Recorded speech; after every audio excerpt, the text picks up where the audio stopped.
ఇచ్చారు. ఆ భయం గుప్పిట్లో ఉన్నది కనీసం సర్వే వాళ్ళకి కూడా దొరకలేదు. ఆ భయాన్ని, ఆ కోపాన్ని ప్రభుత్వం మీద ఓట్ల రూపేణా చూపించి మ్యాండేట్ ఇచ్చారు. మ్యాండేట్ ఇచ్చి 30 రోజులు అవ్వలేదు. ఇంక అప్పుడే మొదలెట్టేస్తే ఎలాగండి? ఏ మ్యాండేట్ ఇచ్చారు కదా! తప్పులుంటే పట్టుకో, తప్పులుంటే ధర్నా చేయి, తప్పులుంటే రోడ్డెక్కండి, తప్పులుంటే కోర్టుకెళ్ళండి. ఒక ప్రక్షాళన చేస్తా ఉంది ఈ ప్రభుత్వం.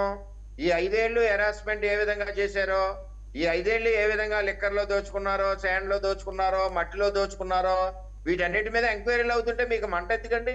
ఓకే. అవుతాయి, మీరు తప్పు చేయలేదన్నారు కదా! ప్రశాంతంగా ఉండండి. ఓకే. కలెక్టర్‌లో గుట్ల శాండ్ ఉన్నా సరే జీరో రిపోర్ట్ ఇచ్చారు గ్రీన్ ట్రిబ్యునల్‌కి. ఇక్కడ ఏమీ జరగట్లేదని. మీకు ఇబ్బంది ఏముంది? రేపు ఆ కలెక్టర్లు పోతారు, ఐఏఎస్లు పోతారు. ఓకే. ఎందుకు టెన్షన్ పడుతున్నారు? అందులో ఎవరుంటే వాళ్ళు వెళ్తారు. ప్రజలు ఎందుకు ఇచ్చారు? ఒక ఇల్లు కట్టుకోవాలంటే ఇసుక 70,000 ఇట్టు కొనుక్కునే పరిస్థితి తీసుకొచ్చారు. అప్పుడు మా ప్రభుత్వంలో, చంద్రబాబు ప్రభుత్వం ఉచిత ఇసుక ఇచ్చేవారు. ఎక్కడుంది? లేదు. ఇల్లులు కూడా కట్టుకోలేని పరిస్థితి. ఇవన్నీ వాస్తవాలు కళ్ళెదుట కనపడి టీవీలో వచ్చి హైకోర్టులో చివాట్లు పెడుతుంటే దాన్ని ఊరికే మాట్లాడడం దేనికి? ఓకే, మా పరిపాలన కరెక్ట్ గా లేకపోతే మీరు చెబుతున్నారు కదా ప్రజలే బుద్ధి చెప్తారని. ప్రజలే బుద్ధి చెప్తారు. మిమ్మల్ని మీ గురించి మీరు చేసిన ఈ ప్రక్షాళన చేయకపోతే ప్రజలు మా మీద తిరగబడతారు. ఓకే. ఫస్ట్ వాళ్ళు వేసిన ఓటు ఎందుకు? 5 సంవత్సరాలు నరకం అనిపించాం చంద్రబాబు గారు, పవన్ కళ్యాణ్ గారు. మీ ఇద్దరి మీద నమ్మకం ఉంది. మీ ఇద్దరు కలిసి ప్రక్షాళన చేసి, శుద్ధి చేసి, తులసి నీళ్లు జల్లి, ఈ రాష్ట్రం అంతా కూడా శుభ్రం చేసి, పసుపు నీళ్లు జల్లి మంచి పరిపాలన మొదలెట్టండి. అందరికి కూడా రైతాంగం గాని, పేదవాళ్ళు గాని, సంక్షేమం గాని, రోడ్లు లేక రోడ్ల మీద డెలివరీలు అయిపోతున్నాయి. ఆడవాళ్ళు హాస్పిటల్కి వెళ్ళే పరిస్థితి లేకుండా ఉంది. హాస్పిటల్లో మందులు లేవు. ఆరోగ్యశ్రీ బిల్లులు కట్టలేదు. వేల కోట్ల రూపాయలు కట్టాలి. హాస్పిటల్కి వెళ్తే బయటికి పొమ్మంటున్నారు.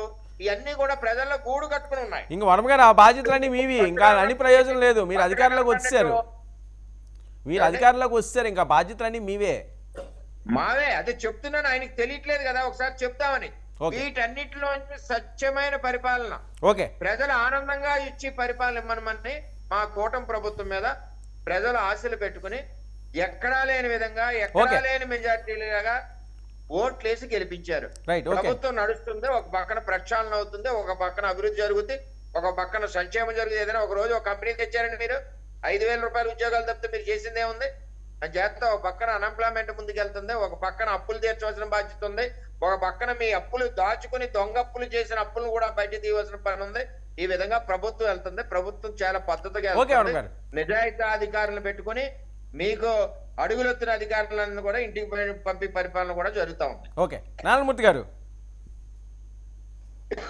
మొదటగా శ్రీనివాస్ గారికి నేను అడ్డుదలుంటే ఐఎమ్ సారీ. నేను అంటే ఫ్లోలో మాట్లాడాను. ఆయన మాట్లాడినప్పుడు నేను మాట్లాడాలనే ఉద్దేశం కాదు నాది. తప్పనిసరిగా ఆయన మాట్లాడినప్పుడు నేను మాట్లాడే సంస్కారం కూడా కాదు.